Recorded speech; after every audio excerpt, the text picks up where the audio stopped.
I changed everything about my business. Here's why. Howdy, my name is Dylan Jones. I am a wildlife biologist and the founder of Learn Adventurously, which is my educational platform dedicated to helping you learn about the world around us. Now, this video is not an ad read. This video is going to primarily focus on the Learn Adventurously Bio Club, otherwise known as the Lab. In this video, we will focus on why make the move to a subscription model, a suite of related changes that I made while converting the website to a subscription model, and we will end with a very brief description of the future of Learn Adventurously as well as this YouTube channel. So, if you aren't subscribed already, please do so. Let's just hop right into it. Let's first add a little context into what Learn Adventurously is. Learn Adventurously is something I founded a few years ago to act as an umbrella for everything that I'm doing. It started with events. So events like our International BioBlitz, the Virtual Ecology and Evolution Conference, or Naturalist Showdown, a live stream nature-themed game show that raised money for conservation efforts. Learn Adventurously just really acted, again, as an umbrella to sort of unite everything in there. Then, alongside my good friend Jean Put, we started to offer eco trips to Belize. These partially funded my research as well as conservation organizations in the country. It was actually on one of those eco trips that I decided to start offering educational material. These would be our courses, and ultimately that is the main focus of Learn Adventurously at this point, are the educational material. So again, these are the three main pillars of Learn Adventurously, and I will be talking about how a subscription-based model actually helps all of these three pillars.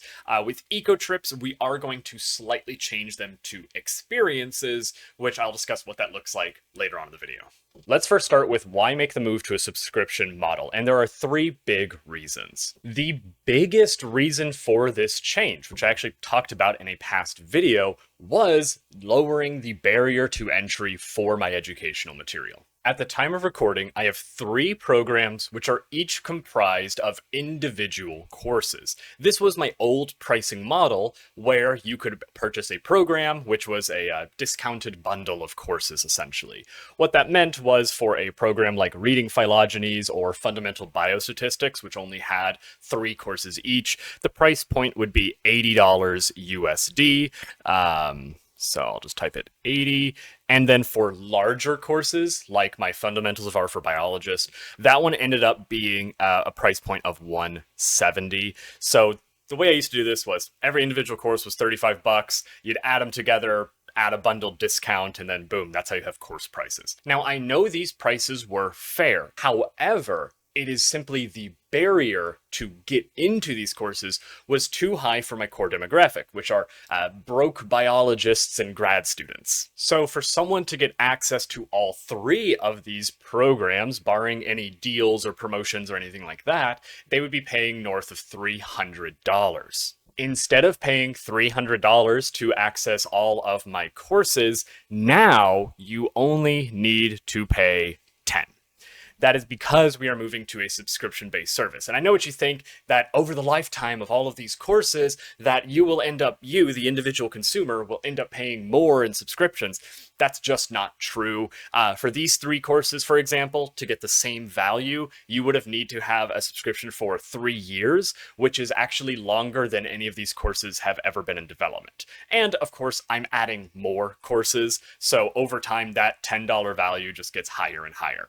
This is just, again, lowering that barrier to entry. It ultimately means that I am going to be making less money per person, but that's okay because I want education to reach more people, not the few who can afford it. The second reason I am moving to a subscription platform is marketing. So let me demonstrate the amount of marketing effort it takes for a single course. So let's make a marketing funnel.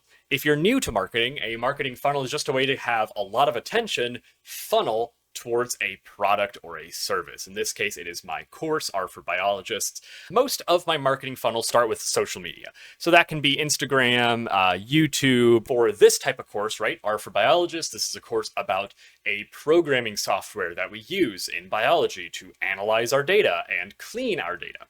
So I may make social media posts that say how to clean your data, right? I may run a YouTube live stream where I teach people how to load data into R. Just something of benefit that is 100% for free. Then I'm trying to either link you directly to the product. So either from social media, I can just link you directly to that product and maybe you purchase it. But that is not as effective as email marketing. So to the people who choose to, they can provide me an email. I try to be pretty upfront about what I am sending and how you can unsubscribe from it. So for an example email pipeline, let me actually just show you my email pipeline for this course. So this is MailChimp, which is what I use for my email marketing, and this is my Fundamentals of Arthrobiologist drip campaign.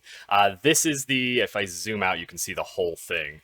So this is something that I like to set up for each one of my courses, or really anything that I'm selling. And all it does is when someone is tagged with the ebook, all of my marketing stuff is through an ebook, so people can download the written text for my course for free, and it gets sent to them via email. And all it does is in the very first email, it sends them the book, like there's the thumbnail, right? It sends them a link, where to find more information, and then I say, hey, I'm going to send you more resources to help your art journey soon. And I'm not going to go through the extreme details of this. I don't want to spend this video on it.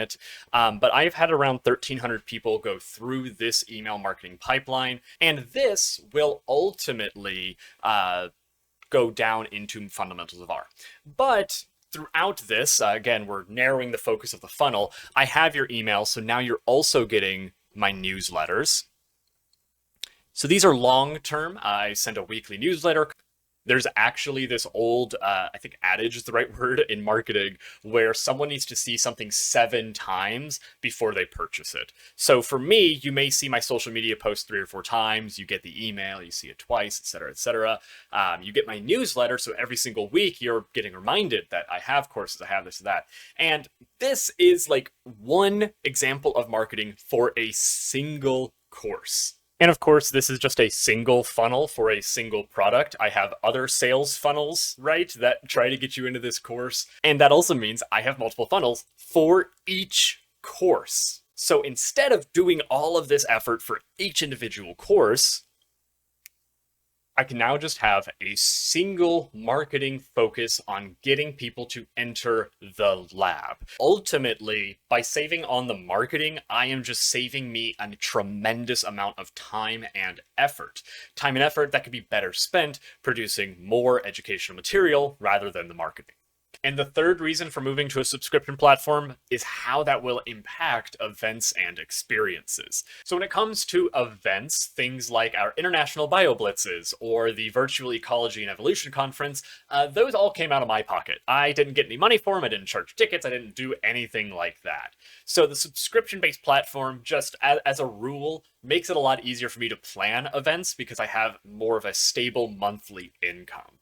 So events and experiences, for the most part, they're going to remain open to everyone. So everyone can participate in an event or an experience, regardless of if they're a lab member or not.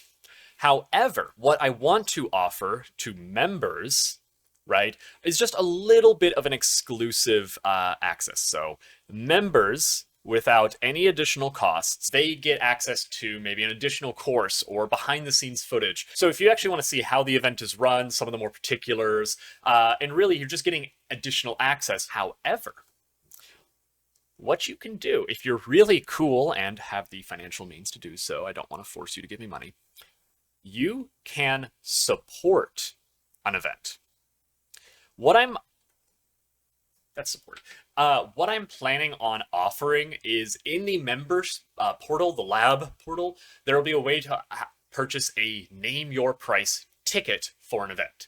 So if you want to just enter that behind the scenes course with the additional information, if you want to get into that for free, you already have your membership, you can do that. You can just put $0 on that name your price field.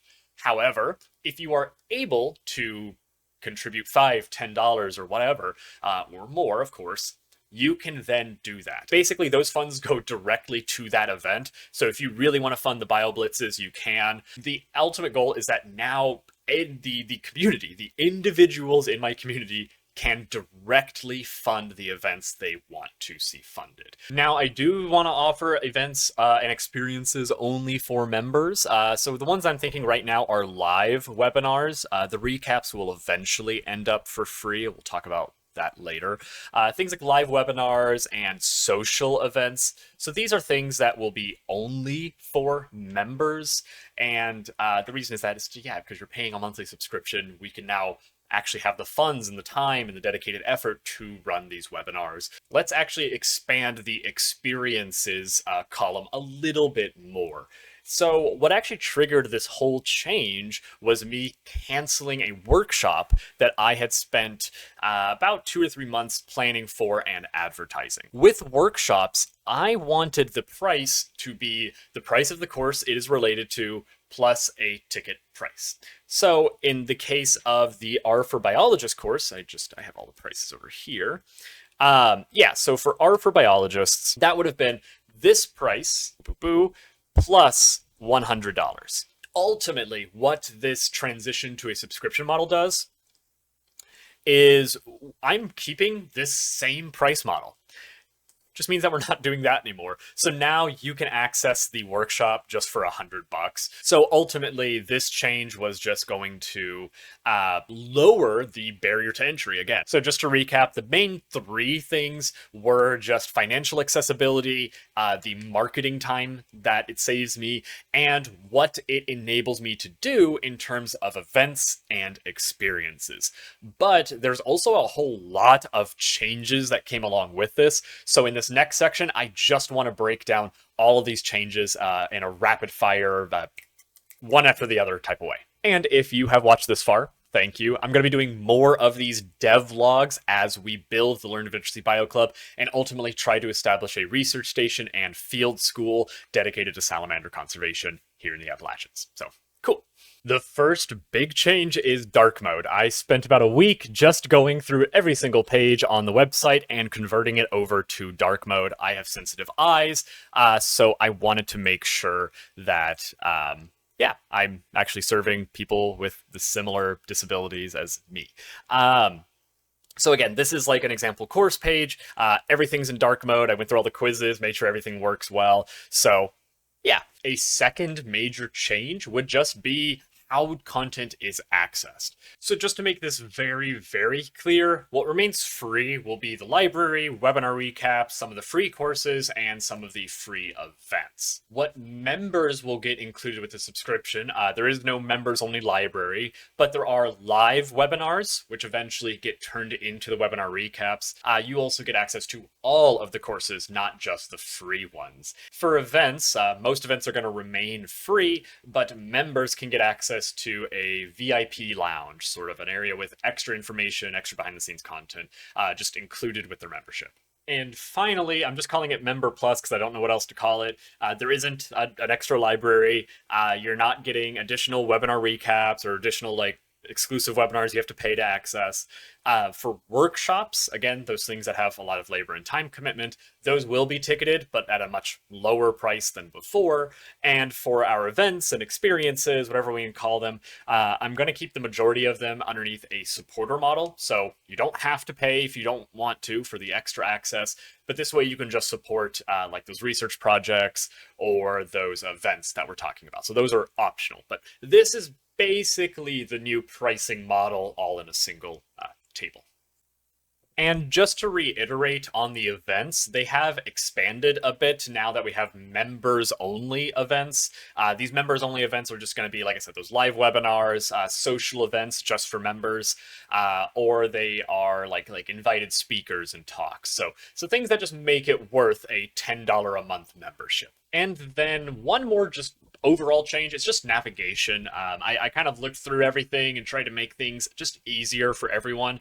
So now when you're in a program, which again is a bundle of courses, I actually list every single prerequisite course and your progress, your individual account progress, on the program page itself. So that way you can actually go to each of these courses and do what you need to do. If you did purchase a course in the past and you do not want to join the membership, don't worry, I got you covered. Just go to legacy courses.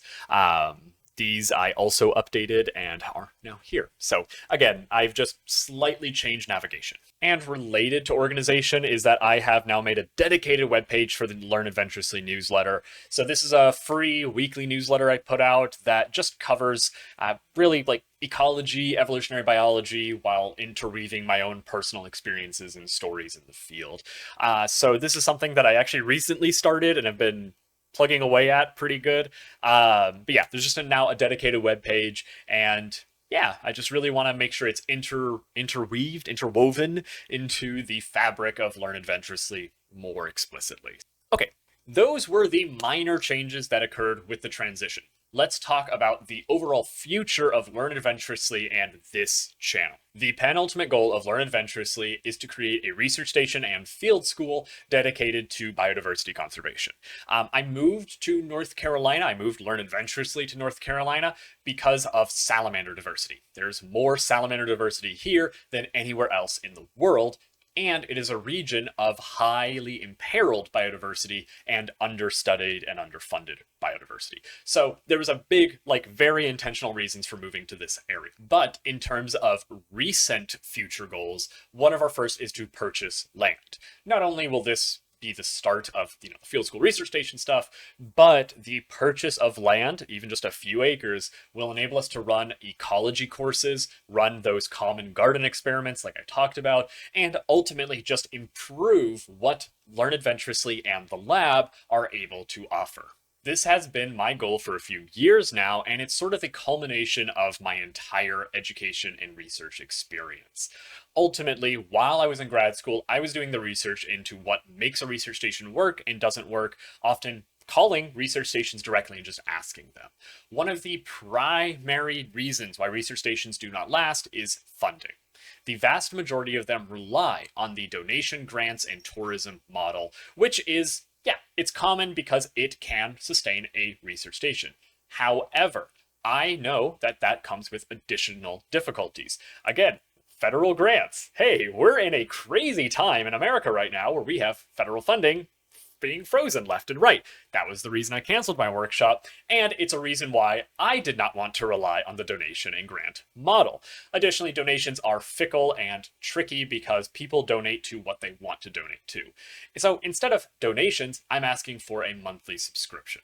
And I think I've clearly laid out the reasons for why that subscription by itself is worth it, but it can also fund research projects. And notice how I had a whole business model where you could directly support individual products with tickets?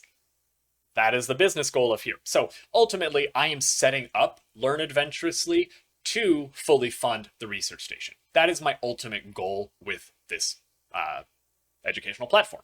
So I'm handling the funding before I have the research station. There we go. Now, I want to spend more time on that in the future in a future video, so let's use that as a segue for what this YouTube channel will have. The ultimate goal of this YouTube channel is to bring you behind the scenes into what we are building. So if that means having a video breakdown on why I implemented dark mode and how in the website, I'm going to do that. But that also means we're going to be having live streams where I use different biodiversity metrics to figure out where we're going to have this research station. That also means we're going to have videos breaking down research projects on this property, and that's going to happen the moment we have a property. I looked at channels like Corridor Digital, Hacksmith Industries, and essentially these industry-specific channels that bring together a talented group of engineers, of graphic designers, of animators, whatever, and they all do things based on their industry. I want to do that for biology. I want to have a research station and field school where we bring in biologists to run projects. I also have many international collaborations that I want to push forward with this. So ultimately, I want this to be a channel that is constantly showing you the biological world by actually doing biology research and providing educational material. So again, it may seem like this channel has two different focuses, right? We have the courses and these educational videos alongside these vlogs and update videos and whatnot. I don't agree.